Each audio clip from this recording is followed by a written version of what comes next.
सुना है तेरा बापू तेरा ब्याह रचाने की तैयारी में है।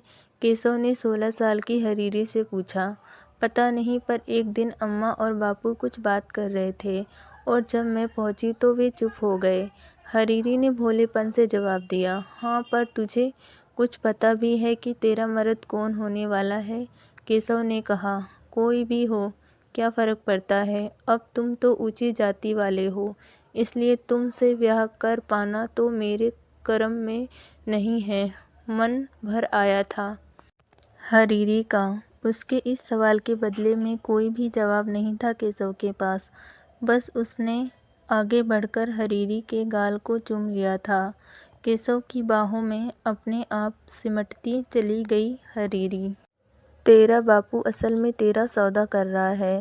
वह तुझे मोहनलाल, जो गांव के बाहर देसी शराब का ठेका चलाता है और अंडे बेचता है, को तुझे बेच रहा है, पूरे 10,000 रुपये में, केशव ने बताया। पर केशव, मैं तो इसमें कुछ नहीं कर सकती। अभी बापू के घर में हूँ, तो जहाँ वे काम के लिए भेजते हैं वहाँ चली जाती हूँ। कल को जहाँ ब्याह दी जाऊँगी वहीं चली जाऊँगी, हरीरी बोली।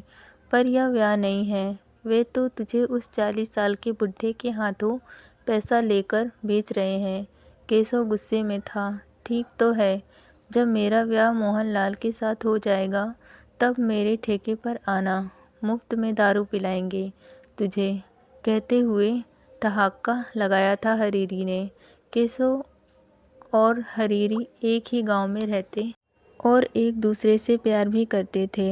यह अलग बात है कि एक ऊंची जाति के लड़के को ऐसी लड़की से प्यार करने में क्या क्या परेशानियां आ सकती हैं, इससे वे दोनों अनजान नहीं थे और बिना अपने प्यार का नतीजा जाने वे एक दूसरे से छिपकर मिलते रहे थे।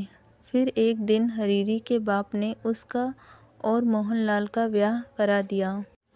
यूँ कह लीजिए कि हरीरी को एक आदमी के हाथों बेच दिया। मोहनलाल की पहली बीवी मर चुकी थी, इसलिए उसे अपने दारू के धंधे में हाथ बटाने के लिए एक औरत चाहिए थी।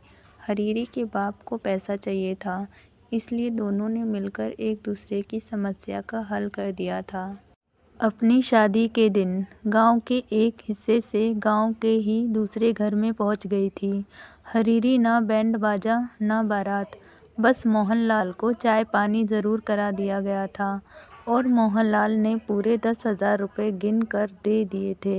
हरीरी के बाबू को रात हुई तो हरीरी ने खाना बनाया और दोनों ने साथ में मिलकर खाया। बिस्तर पर लेटते ही मोहनलाल हरीरी को चूमने लगा था और फिर पीठ घुमाकर खर्राटे भरने लगा, क्योंकि उसके शरीर को औरत की ज़रूरत सिर्फ अपने धंधे के लिए थी। किसी औरत को संतुष्ट कर पाने की ताकत नहीं थी उसमें। अगली सुबह से ही दुल्हन बनी हरीरी ने घर का सारा काम संभाल लिया और मोहनलाल के धंधे में उसका हाथ भी बटाने लगी। एक कम उम्र की लड़की दारू के ठेके पर बैठकर अंडा नमकीन बेचेगी तो दारू की बिक्री में इजाफा होना तो तय ही था। लोग दारू पीते, अंडा नमकीन खाते, हरीरी को देख देख कर आहें भरते और भद्दे मजाक करते हुए चले जाते। पर मोहनलाल को इस सब से कोई दिक्कत नहीं थी। एक शाम ठेके पर केशव आया। उसी समय मोहनलाल कहीं बाहर गया हुआ था।